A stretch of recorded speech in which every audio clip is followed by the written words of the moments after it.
ஸ்தோத்திரிக்கிறோம் ஆண்டவரே. தகப்பனே ஸ்தோத்திரம். மிஷினரி ஊழியங்களுக்காய் கொடுத்த ஒரு காணிக்கைகளையும் கர்த்தர் ஆசீர்வதித்து அங்கீகரிக்க வேண்டும்படியாக செபிக்கிறோம் அப்பா. கொடுத்த ஒரு கரங்களையும் கர்த்தர் நீர் ஆசீர்வதிப்பீராக. மிஷினரி ஊழியர்களுக்காக செபிக்கிறோம். அவர்களை ஆசீர்வதியும். அவருடைய எல்லா தேவைகளையும் சந்திக்கும்படியாக செபிக்கிறோம் அப்பா. அவருடைய குடும்பங்களை பாதுகாக்கணும் ஆண்டவரே. ஊழியத்தை பாதுகாக்கணும். தொடர்ந்து உம்முடைய நாமத்தை மகிமைப்படுத்தும். இயேசுவின் நாமத்தில் ஜெபிக்கிறோம் நல்ல பிதாவே, ஆமென்.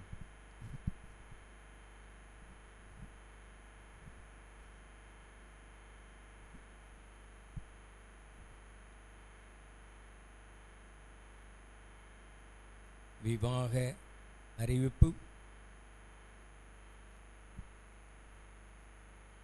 கர்த்தருக்கு சித்தமானால் நிகழும் 2016 ஆகஸ்ட் மாதம் 24 புதன்கிழமை காலை 10 மணிக்கு வண்ணார்பேட்டை சிமர்னா ஏஜி சபையை சார்ந்த திரு ஜோசப் அவர்கள் புதல்வன் பால்சிங்குக்கும், தூத்துக்குடி சர்ச் ஆஃப் காட் சபையை சார்ந்த திரு குரூஸ் அந்தோணி அவர்கள் குமாரத்தை தேவ சகாய மேரிக்கும் தூத்துக்குடி சர்ச் ஆஃப் காட் தேவாலயத்தில் வைத்து பரிசுத்த விவாக ஆராதனை நடைபெறும். இந்த விவாகம் நடைபெறக்கூடாதபடி வேத பிரமாணத்தின்படி நியாயமான ஏதாவது தடை உண்டென்று அறிந்தால் இந்த அறிவிப்பு தேதி முதல் 10 நாட்களுக்குள் சபை போதகருக்கு எழுத்து மூலம் தெரிவிக்கும்படி அன்பாய் கேட்டுக்கொள்கிறேன். இது முதலாம் அறிவிப்பு.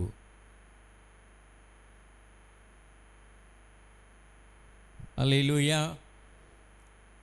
இந்த நாளிலும் முதல் முறையாக இந்த ஆராதனையிலே வந்திருக்கிற யாராவது இருந்தால் நீங்கள் உங்கள் கரங்களை உயர்த்தலாம். முதல் முறையாக வந்தவர்கள் யாராவது இருந்தால் முன்னாலே வாருங்கள். ஒரு நிமிஷம் உங்களுக்காக ஜெபிக்க போகிறோம். வேகமாக வாங்க. மாலை கூட்டம் முக்கியம். புதன்கிழமை தோறும்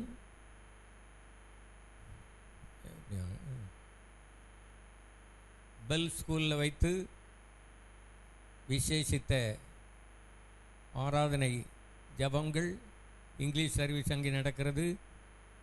அங்கே ஜோயல் ராஜன் இவர்கள் அங்கே நடத்துகிறார்கள். வியாழக்கிழமை நம்முடைய ஆலயத்தில் வைத்து பைபிள் ஸ்டடி, விசேஷித்த பைபிள் ஸ்டடி அதை ஜோயல் நடத்தி கொண்டிருக்கிறான். நீங்கள் எங்கேருந்து வந்தீங்க? நீங்கள் 2 வரும். சரி, தற்செயலாக வந்தீங்களா இல்லை தொடர்ந்து இங்கே வருவீங்களா? வருவீங்க. சரி, இந்த வேளையிலே உங்களுக்காக ஜெபம் பண்ண போகிறோம். நீங்கள் எங்கே இருந்துமா? இங்கே வண்ணார்பேட்டை. சரி, ஆண்டவருக்கு உங்களை ஒப்பு கொடுங்க. உங்களுக்காக நாங்கள் ஜெபம் பண்ணுவோம். ஆண்டவர் இந்த வேளையிலே உங்கள் வாழ்க்கையிலே ஒரு பெரிய அற்புதத்தை செய்வார். பாவங்கள், சாபங்கள், வியாதிகள், வேதனைகள்லாம் நீங்கி உங்களுக்கு ஒரு பெரிய சந்தோஷத்தை, சமாதானத்தை தருவார். என்ன? கண்களை மூடி ஜெபம் பண்ணுங்க. கண்களை மூடி ஜெபம் பண்ணுங்க. அல்லேலூயா, அல்லேலூயா. எல்லாரையும் இவர்களுக்காக ஒரு நிமிஷம் ஜெபம் பண்ணுங்க. கர்த்தாவே, இந்த வேளையிலும் முதல் முறையாக வந்திருக்கிற இவர்களை நீர் ஆசீர்வதிப்பீராக. அவருடைய பிரச்சனை, தேவை எல்லாவற்றையும் அறிந்திருக்கிற தேவன் இவர்களுக்கு ஒரு அற்புதம் செய்யணும். இவருடைய குடும்பத்தை ஆசீர்வதியும். இவர்களுடைய எல்லா காரியங்களிலும் கர்த்தர் கூட இருந்து உம்முடைய நாமத்துக்கு மகிமையாக நடத்தும். தொடர்ந்து வருவதற்கு கர்த்தர் உதவி செய்யணும். உம்முடைய பாதுகாப்பிலே ஒப்பு கொடுக்கிறோம். இயேசுவின் மூலம் வேண்டிக் கொள்கிறோம் நல்ல பிதாவே, ஆமென், ஆமென். உங்களுடைய முழு விலாசம், ஃபோன் நம்பர் கொடுங்க. தேவைகள் இருந்தால் அதையும் கொடுங்க. உங்களுக்காக ஜெபம் பண்ணுவோம். தொடர்ந்து வந்துடணும். என்ன? ஒவ்வொரு வாரமும் தொடர்ந்து காலையில், ஞாயிற்றுக்கிழமை காலையில் 9 மணிக்கு ஆராதனை. என்ன? சீக்கிரமாக. நாளைய தினத்திலே தாளையத்தில் வைத்து வாலிபர் கூட்டம் நடைபெறுகிறது. அங்கே போக விரும்புகிறவர்கள் இங்கே நோட்டீஸ் இருக்கும், பெற்றுக்கொள்ளுங்க. வாலிபர்கள், வாலிப பிள்ளைகள் அதில் பங்கெடுக்கலாம். மற்றவர்களெல்லாம் நீங்கள் நாங்கள் எல்லாம் சும்மாலாம் இருப்போம், நீங்கள் இங்கே ஜெபம் பண்ணலாம். சுதந்திரம் கிடைத்து 70 ஆண்டுகள் நிறைவடைகிறது. ஆகவே நம்முடைய இந்தியா இன்னும் அடிமைத்தனத்தில் இருக்கிறது. ஆகவே உண்மையாகவே சுதந்திரம் அடைவதற்கு பாவத்திலிருந்து விடுதலை பெறுவதற்கு, விக்கிர ஆராதனையிலிருந்து ரட்சிக்கப்படுவதற்கு நாம் எல்லாரும் இங்கே வந்து ஜெபம் பண்ணலாம். மற்றவர்கள் உபவாசித்து ஒரு நாளாவது ஜெபம் பண்ணுங்க. நீங்களே வந்து ஜெபம் பண்ணுங்க. கர்த்தர் உங்களை ஆசீர்வதிப்பார். அல்லேலூயா. காலைல ஒரு 10 மணிக்கு வந்து 12-1 மணி வரைக்கும் நீங்களே ஜெபம் பண்ணலாம். அந்த உபவாச ஜெபத்தில் கர்த்தர் உங்களை பலப்படுத்தி ஆசீர்வதிப்பார். அல்லேலூயா.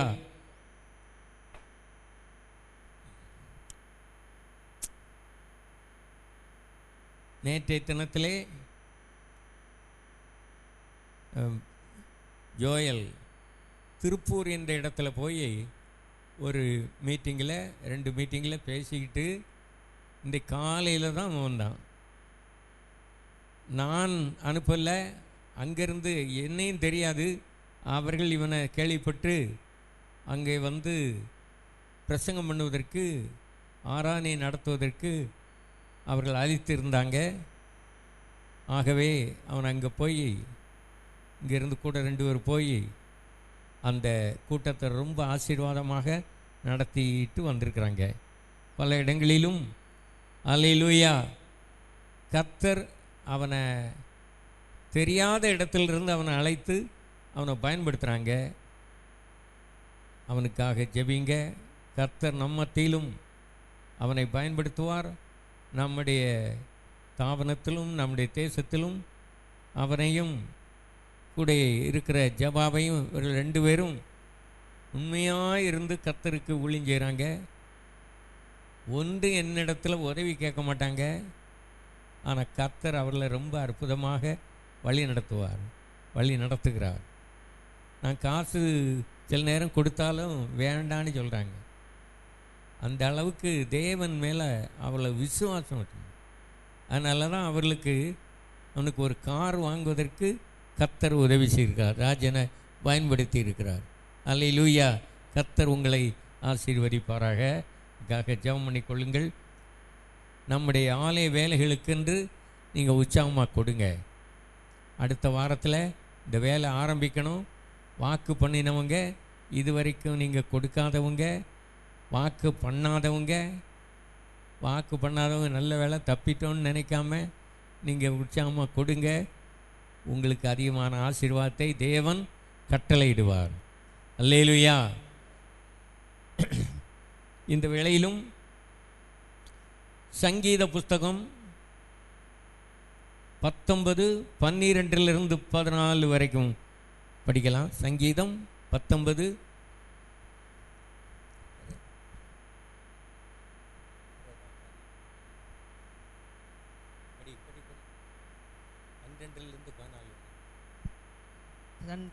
தன் பிள்ளைகளை உணர்கிறவன் யார்? மறைவான குற்றங்களுக்கு என்னை நீங்களாக்கும். துணிகரமான பாவங்களுக்கு உமது அடியனை விலக்கி காரும். அவைகள் என்னை ஆண்டு கொள்ள ஒட்டாதிரும். அப்பொழுது நான் உத்தமனாகி பெரும் பாதகத்துக்கு நீங்களாயிருப்பேன். என் கண்மலையும் என் மீட்பெருமாகிய கர்த்தாவே, என் வாயின் வார்த்தைகளும் என் இருதயத்தின் தியானமும் உமது சமூகத்தில் பிரீதியாயிருப்பதாக. ஆமென். அல்லேலூயா. நம்முடைய ஆராதனை நீங்கள் சரியான நேரத்துக்கு வந்தால் சீக்கிரம் முடிப்போம் என்று சொன்னாலும் சிலர் முன்ன மாதிரி தான் வந்துக்கிட்டு இருக்காங்க. நான் யோசிக்கிறேன், காலையில் 8 மணிக்கு வைத்து 10 மணிக்கு முடித்திடலான்னா எத்தனை பேர் வரீங்க? சாப்பிடக்கூடாது, காலையில் உபவாசம் இருக்கணும். நீங்கள் வீட்டில் போய் பிறகு சமையல் பண்ணலாம், சாப்பிடலாம், மனம் போல் எதுவும் செய்யலாம். 10 மணிக்கு 8 மணிக்கு ஆரம்பித்து 10 மணிக்கு முடிச்சிடலாம். நான் போகிற இடங்கள்லாம் 6 மணிக்கு ஆராதனை. 6 மணிக்கு வந்துடுறாங்க. மெட்ராஸில் 5 மணிக்கு தொடர்ந்து ஆராதனை நடக்குது. காலை மாலையில் 2 ஆராதனை தான். அதில் வந்து பங்கெடுக்க ரொம்ப வருத்தப்படுறீங்க. காலைல 8 மணிக்கு வச்சு 10 மணிக்கு முடிச்சிடலாம், நான் வந்துடுவேன் நீ சொல்கிறோம். கைதுங்க பார்க்கலாம்.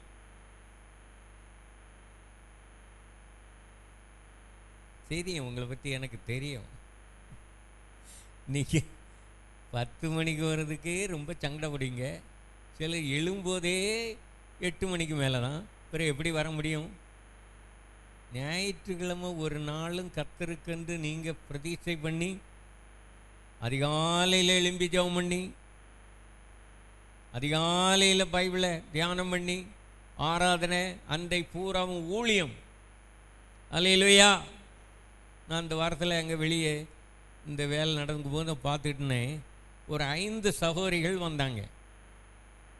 இந்த 5 சகோதரிகளும் வந்து இந்த இடத்துல நீங்கள் யார், என்கிட்ட டிராக்டர் கொடுக்காங்க, நான் வாங்கி வச்சுக்கிட்டேன். அப்போ நீங்கள் யார் என்னென்னு விசாரித்த போது அவங்க அந்த சபை பேரை சொல்கிறதுக்கு பயப்படுறாங்க. சொல்லலை, நாங்கள் ஊழியம் செய்கிறோம். நாங்கள் இந்த தெருவிலெல்லாம் போய் ஒவ்வொரு வீடுகளில் சந்தித்து ஊழியம் செய்கிறோன்னு. எனக்கு ரொம்ப ஆச்சரியமாக போச்சு. நம்ம சகோதரிகள்கிட்ட சொன்னால் கேட்பாங்களா? எத்தனை பேர் ஊழியம் செய்ய விரும்புகிறீங்க? கை தூக்கம் பார்க்கலாம். ஒரு சகோதரி ஒரு தூக்க மாட்டீங்க. சர்ச்சுக்கு வர்றதுக்கு யோசிக்கிறீங்களே, பிறகு ஊழியம் செய்யறதுக்கு இப்படி ஒப்பு கொடுப்பீங்க? சோதரம் அவங்க ஒவ்வொருவரும் நான் கேட்டேன், உங்களுக்கு சம்பளம் ஏதாவது உண்டான்னு. சம்பளம் கிடையாது பாருங்க, சம்பளம் கிடையாதான். அப்போ எப்படி? எங்கள் கணவரெல்லாம் வேலை பார்க்குறாங்க, அதனால அவர்கள் வேலை பார்த்து சம்பாதிச்சு எங்களுக்கு கொடுக்குறாங்க. நாங்கள் ஊழியம் செய்கிறோம், ஒவ்வொரு வீடு தான் சுவிசேஷம் சொல்கிறோம். பயமே இல்லை.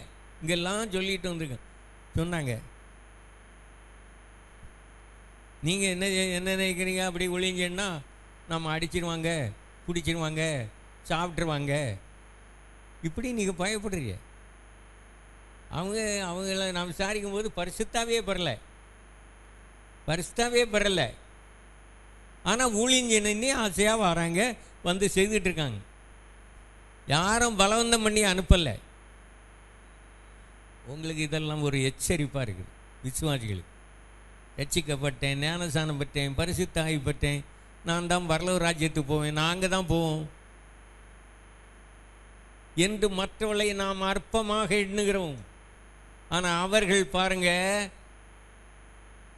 ஆவிக்குரியவர்கள் என்று சொல்லுகிறவர்கள் வெட்கப்படக்கூடிய நிலைமையிலே அவர்கள் வீடாக சென்று ஊழியம் செய்கிறாங்க.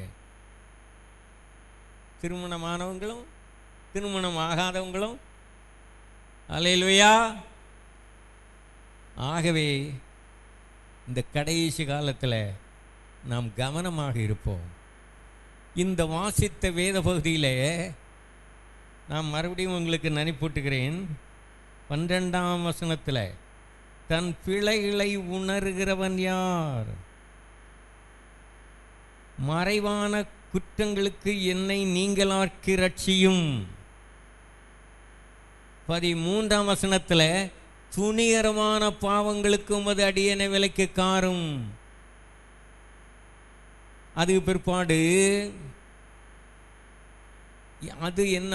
ஆண்டு கொள்ள ஒட்டாதிரும், அப்பொழுது நான் உத்தமனாகி பெரும் பாதகத்துக்கு நீங்களாயிருப்பேன். முதலாவது, பாவத்தில் பல வகைகள் இருக்கிறது. ஒன்று பிழைகள், இரண்டாவது குற்றங்கள், மூன்றாவது துணிகரமான பாவம், நாலாவது பெரும் பாதகம். கர்த்தரே ஸ்தோத்திரம். ஒரு நிமிஷம் கண்களை முடிக்கணும். கர்த்தாவே, இந்த வேத பகுதி எங்களுக்கு ஆசீர்வதித்து தார், எங்களோடு பேசும். அடியானை மறைத்து உம்முடைய நாமத்தை மையப்படுத்தணும். உம்முடைய ராஜ்யத்துக்கு நேராக எங்களை நடத்தும். ஆசீர்வதியும். இயேசுவின் மூலம் வேண்டிக் கொள்கிறோம் நல்ல பிதாவே, ஆமேன். அல்லேலூயா. பாவங்களில் பல வகை இருக்கிறது. முதலாவது ஒரு பிழை, ரெண்டாவது குற்றம், மூன்றாவது அது பலத்து வரும்போது துணிகரமான பாவம், நாலாவது பெரும் பாதகம் அல்லது கொலை பாதகம். அதான் உச்சகட்டம். சின்ன சின்ன பாவங்களை செய்து பழகிட்டோம்னா அந்த பாவங்கள் உங்களை அடிமையாக்கி விட்டால் பிறகு துணிகரமான பாவம் செய்ய துணிந்து விடுவீர்கள். பிறகு பெரும்பாதகம், கொலை, பயங்கரமான பாவங்களை செய்ய துணிந்து விடுவார்கள். ஆகவே நாம் உலகத்தில் உள்ளவர்களை நினைக்க வேண்டாம். ஆவிக்குரிய உலகத்தில் விசுவாசிகள் கூட்டத்தில் நாம் பார்க்கிறோம். நம்மை நாம் பெரிய பரிசுத்தவான்கள் என்று எண்ணிக்கொண்டிருக்கிறோம்.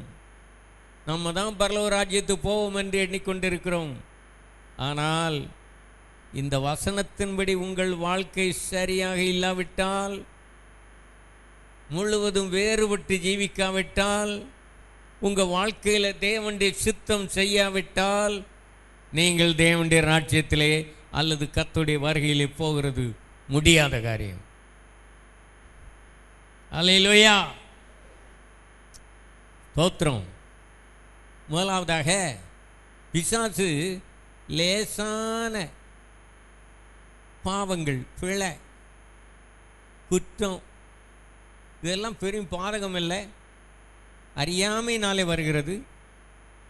பிறகு அதிலிருந்து விடுதலை பெறாவிட்டால், அதை தவிர்க்காவிட்டால், பிறகு என்னன்னா பாவம் செய்ய துணிகரம் கொண்டுரும். ஆகவே தேவனுடைய பிள்ளைகள் ஒரு சிறிய பாவம், சிந்தனையில் ஒரு பாவம் வந்தாலும் உடனே அதை தவிர்க்க வேண்டும். அது நம்மை தொடரக்கூடாது, அது நம்மை பற்றிவிடக்கூடாது. ஸ்தோத்திரம். ஆண்டவர் ஒவ்வொரு தேவனுடைய பிள்ளைகளுக்கும் எச்சரிப்பு கொடுக்கிறார். வேத வசனங்களை படிக்கும்போது, ஜெபம் பண்ணும்போது, ஆராதனையில் வந்து பங்கெடுக்கும் போது தேவன் ஊழியக்காரர்கள் மூலமாக உங்களை எச்சரிக்கிறார், கடிந்து கொள்ளுகிறார். ஆனால் அந்த கடிந்து கொள்ளுதலுக்கு நீங்கள் திரும்பாவிட்டால் அந்த பாவம் தொடர்ந்து உங்களை பிடிக்கும், அடிமையாக்கும், ஆபத்தை உண்டாக்கும், மரணத்தை உண்டாக்கும்.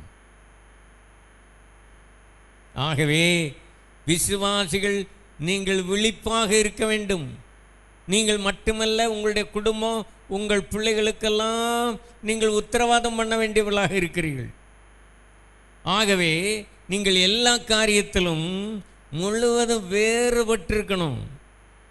தேவனோடு இணைந்து செயல்படணும். தேவனுடைய சித்தம் செய்யணும். அவருடைய சத்தத்தை கேட்கிறவர்களாய் நாம் எப்போது இருக்கணும். கர்த்தர் பேசுகிறத நாம் கேட்கக்கூடிய அளவில் அவரோடு நெருங்கின உறவு வைத்திருக்கணும், ஐக்கியம் வைத்திருக்கணும்.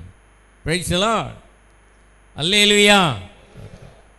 இந்த நாளிலே தனித்தனியாக நீங்கள் ஒவ்வொருவரும் தேவனோடு சரியான ஐக்கியம் உள்ளவர்களாக இருக்கிறீர்களா?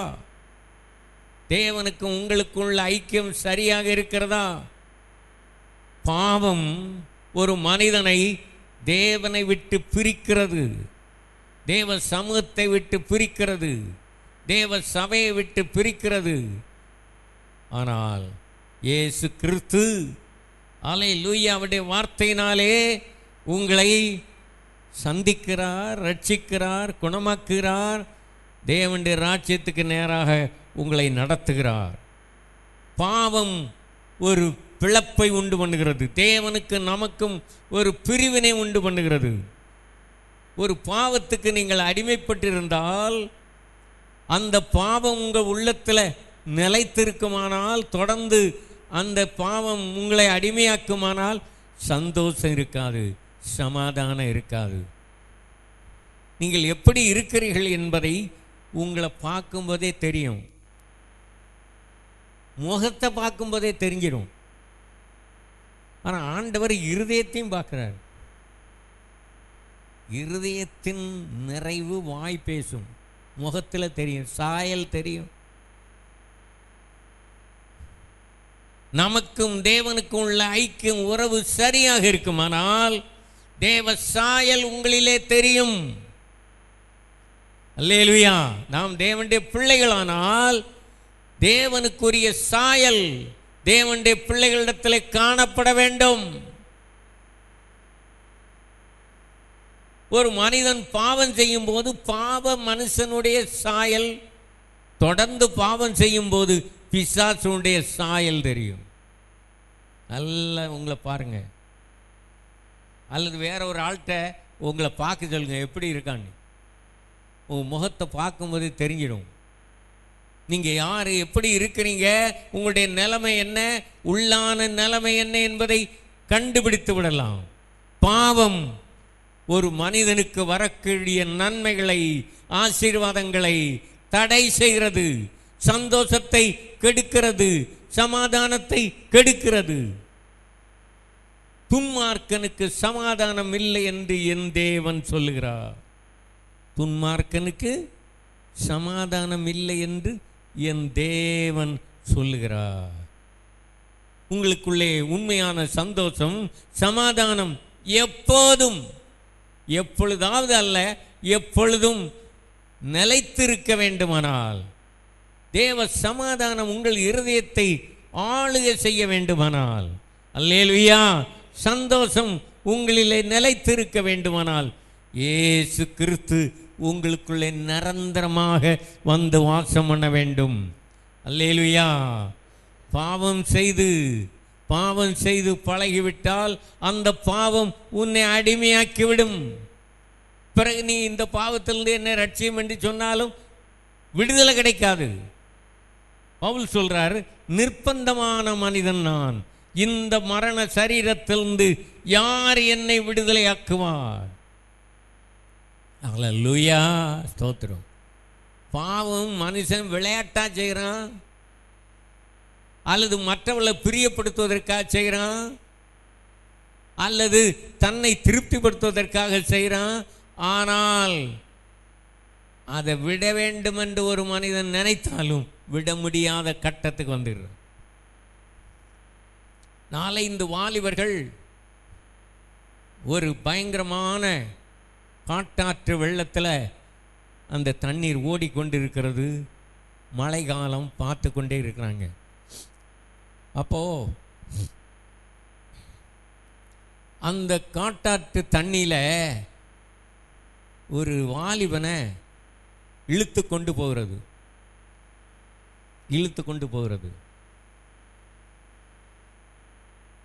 அப்போ இங்கே நிற்கிற வாலிபர்கள் சொல்கிறாங்க, நீ வந்துரு, நீ இங்கே வந்துரு. இவன் எப்படி அங்கே விழுந்து போனான்? ஆற்றுல போயிட்டான்னா ஒரு பெரிய பார்சல் தெரியுது, கருப்பா ஒரு மூட்டை தெரியுது. அதை எடுத்துடலான்னு சொல்லி தண்ணியில் குதிச்சான். இப்போ வெளியே வர முடியல. அப்போ இங்கேருந்து யாரும் காப்பாற்ற முடியல, அவ்வளவு பெரும் வெள்ளம். நீ என்ன செய்ய? அந்த கருப்பு மூட்டையை விட்டுக்கிட்டு நீ மட்டும் வா நீ சொல்கிறாங்க. ஆனால் இவனால் விட முடியலை. மறுபடியும் சொல்லுகிறான், நீ விட்டுரு, அதை விட்டு நீ மட்டும் வந்துரு. அப்போ சொன்னா, நான் விட்டுட்டேன், அது என்ன விட மாட்டேங்குது. இவன் விட்டாச்சு. ஆனால் அந்த மூட்டை, கம்பளி மூட்டை என்னதுன்னா கரடி இவனை பிடிச்சி வச்சுக்கிட்டு விட மாட்டேன். கரடி பிடி, உங்களுக்கு தெரியுமில்ல? இதே மாதிரிதான் மனிதன் விளையாட்டாக செய்கிற பாவம். அவன் விருப்பத்தின்படி அல்லது ஆசையின்படி மற்றவர்களை பிரியப்படுத்துவதற்காக செய்கிற பாவங்கள், விளையாட்டாக செய்கிற பாவங்கள் இன்றைக்கு ரொம்ப ஆபத்தான கட்டத்தில் விட முடியாமல் தவித்து கொண்டிருக்கிறது. அநேகரை ஜீவனே போயிட்டு விளையாட்டாத்தான் முதல்ல சிகரெட்டு குடிக்கிறான், தண்ணி அடிக்கிறான், சினிமாவுக்கு போகிறான், இன்னும் பாவங்கள், துணிகரமான பாவங்களை செய்கிறான்.